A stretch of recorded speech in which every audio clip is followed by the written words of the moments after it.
En el nombre del Padre, del Hijo y del Espíritu Santo. Amén. Pues ayer hemos terminado viendo cómo en Jesucristo se nos ha revelado el rostro del Padre misericordioso y cómo en Él se nos ha dado la plenitud de la revelación, y es cómo podemos conocer a un Dios que nos llama permanentemente a su amor, ¿no? Que nos llama para que entremos en su intimidad, para que podamos participar de su ser divino, que es amor.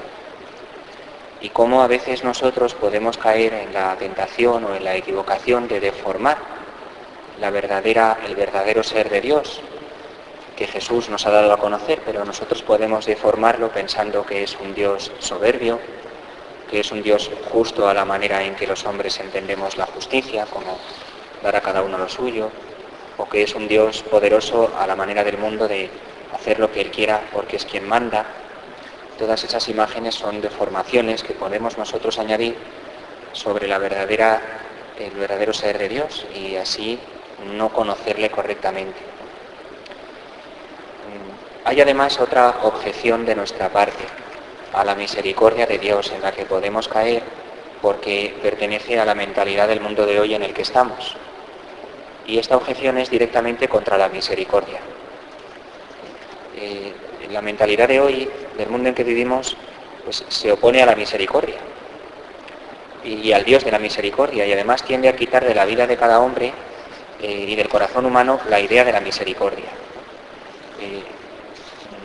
Esto estropea. La misericordia de Dios viene, para quien piensa así, a fastidiar la idea de construir este mundo sobre la justicia, entendiendo que este mundo cada uno tiene que guardar sus derechos y su dignidad, prescindiendo de los demás. Tratar con misericordia, para el que piensa así, va contra la dignidad misma del hombre. Esta es la objeción, ¿no? Una oposición a la misericordia de Dios, un deseo de arrancar del corazón del hombre la idea de la misericordia, que se basa en un concepto equivocado, ¿no?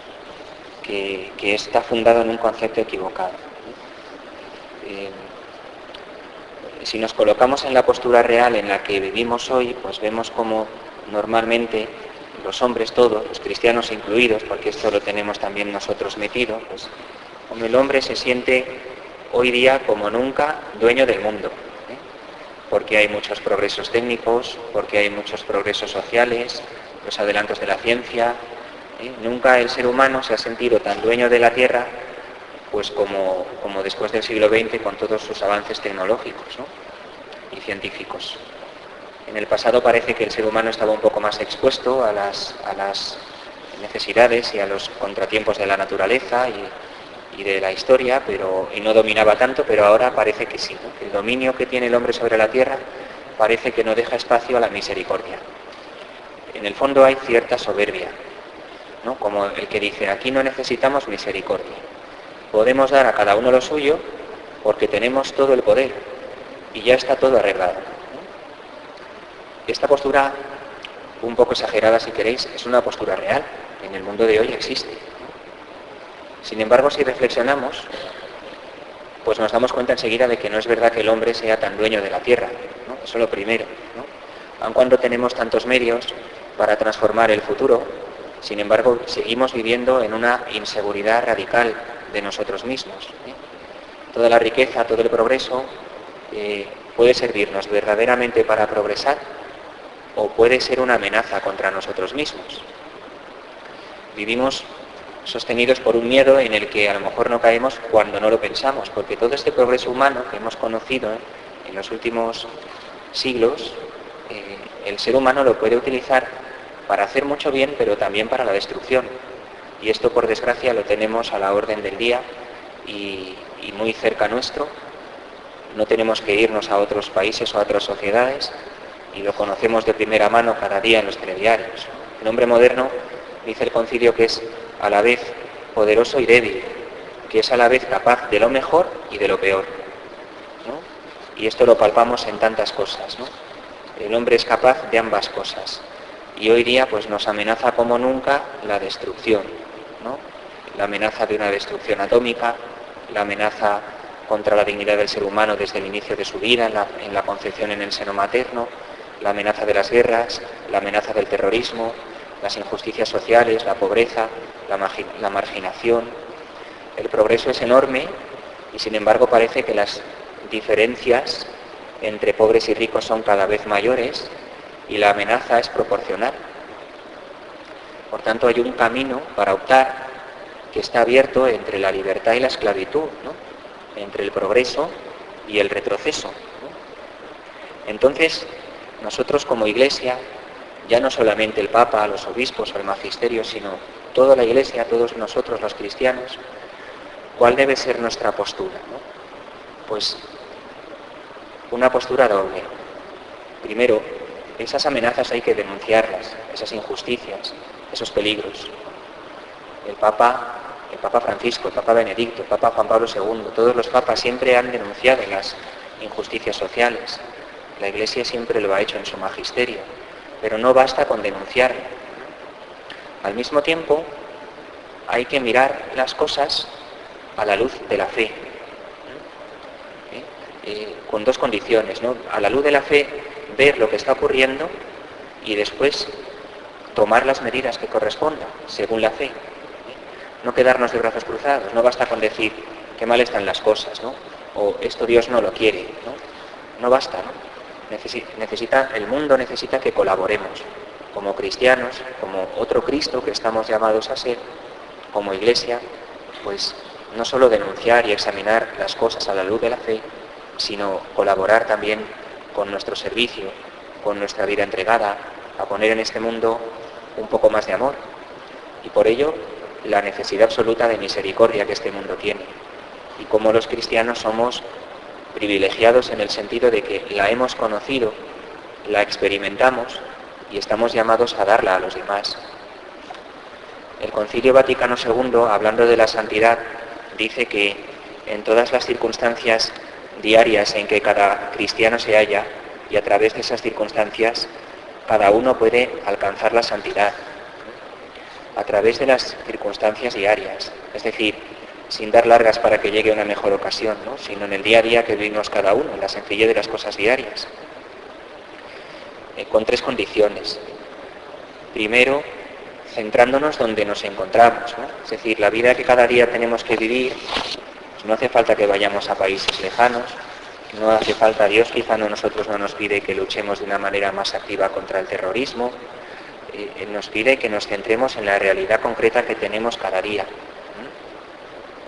y aceptarla, que no quiere decir resignarse.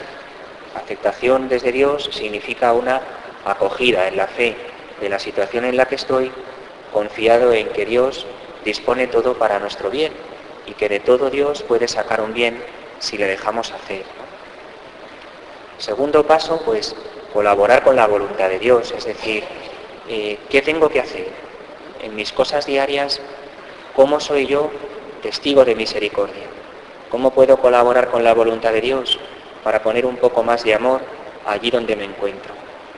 Cuando nos hagamos esta pregunta con sinceridad delante de Jesús, las respuestas saldrán solas, porque todos sabemos cómo podemos poner un poco más de amor en las situaciones que cada día tenemos que afrontar, en casa, en el trabajo, en la iglesia, en el vecindario o en cualquier ambiente en que estamos.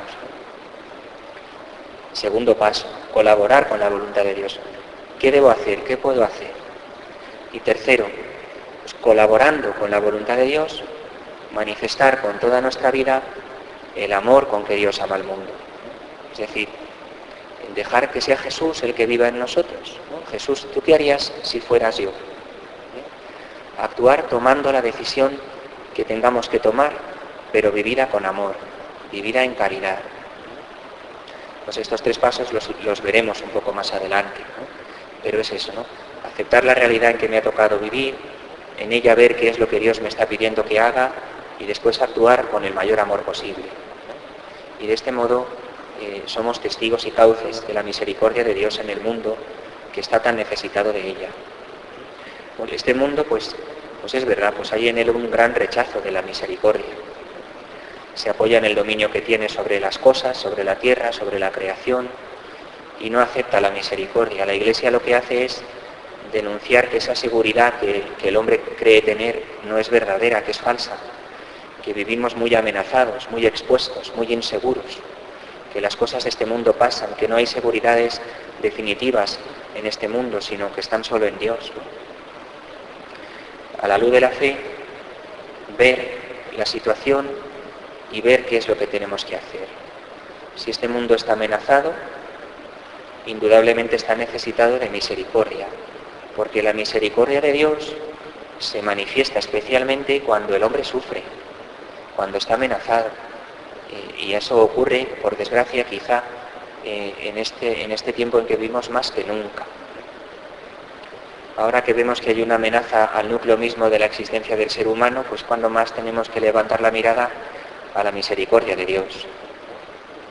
Este mundo que vive bajo esta amenaza tremenda de destrucción, de la pérdida de la dignidad humana, de caer en el sinsentido, de la desesperanza, de la injusticia, ¿no? Pues la reacción nuestra como Iglesia tiene que ser ver el mundo con los ojos con que lo mira Dios, con misericordia, con compasión. Dios mismo ha movido siempre a tanta gente a solicitar y a pedir la misericordia, ¿no? Pues muchos hombres y mujeres, muchas personas hoy día con sentido vivo de fe casi espontáneamente se acogen a la misericordia de Dios en sus situaciones diarias, y esto es lo que tenemos que hacer nosotros. Pedir a Dios la misericordia para el mundo, en nuestras circunstancias concretas. Pues cada uno lo tenemos que trasladar a lo que ahora estamos viviendo, con un lenguaje que es el lenguaje eterno de Dios, recurrir a lo que Jesús nos ha revelado, de cómo es nuestro Padre Dios, que es un Dios de misericordia, y poner en Él nuestras preocupaciones y las preocupaciones de nuestro tiempo. No meditar en abstracto, no hacernos balances y análisis de un mundo que nos pilla más de lejos o de cómo están las cosas en general en la sociedad, sino en nuestras circunstancias concretas, poniéndole nombre a cada cosa de lo que tenemos que vivir. La revelación en el Nuevo Testamento, la revelación de Cristo nos enseña, no nos ha enseñado las cosas en teoría. Jesús en la cruz, pues a una santa italiana le decía en el crucifijo Jesús: yo no te he amado en bromas, mírame cómo estoy aquí por ti, no te he amado en bromas. Jesús no nos ha venido a enseñar la teoría de la misericordia, sino a ponerla en práctica en su propia carne y a entregárnosla para que la experimentemos. Por eso sería precioso que nosotros pidamos al Señor que nos haga sentir su misericordia. Cada día celebramos aquí la Eucaristía, acabamos de hacerlo, mañana vendremos de nuevo. Pues cuando vengamos ahora en Cuaresma a la Eucaristía y entremos en contacto vital con el Señor en el sacramento, con el misterio de su cuerpo y sangre que se ha entregado por nosotros, ¿no? Que eso es la Eucaristía, ¿no? Pues ahí está Él como fuente de misericordia, para que la aprendamos a vivir, para que nos dé interiormente luz y gracia, para que a lo largo de estos días pues vaya Él transformando nuestra vida y hagamos de ella, de nuestra vida, una ofrenda en las manos de Dios. Pensemos que Dios, queremos convertirnos de verdad, es nuestro deseo hondo. A veces nos resistimos a ello. Queremos convertirnos, ¿no? Es verdad, la verdad más honda en nuestro corazón es que queremos convertirnos. Pues pensemos que Dios no transforma si no le ofrecemos. Dios puede convertir y transformar de nosotros lo que le ofrezcamos. Si no nos ofrecemos, no nos puede transformar. Dios no puede transformar lo que yo me reserve, porque Él necesita para transformarme mi conformidad, mi consentimiento. Si hay algo que nos reservemos, eso Dios no lo transformará. Pero si nos abrimos a su misericordia y dejamos que el amor de Dios transforme nuestro amor y nos haga misericordiosos como el Padre, como dice el lema de este año, pues entonces nuestra vida cambiará. Entonces comprenderemos la presencia en nosotros del amor de Dios, la experimentaremos y seremos transmisores, comunicadores alrededor nuestro de la misma misericordia de Dios, de la que está tan necesitado este mundo en que vivimos. Gloria al Padre y al Hijo y al Espíritu Santo.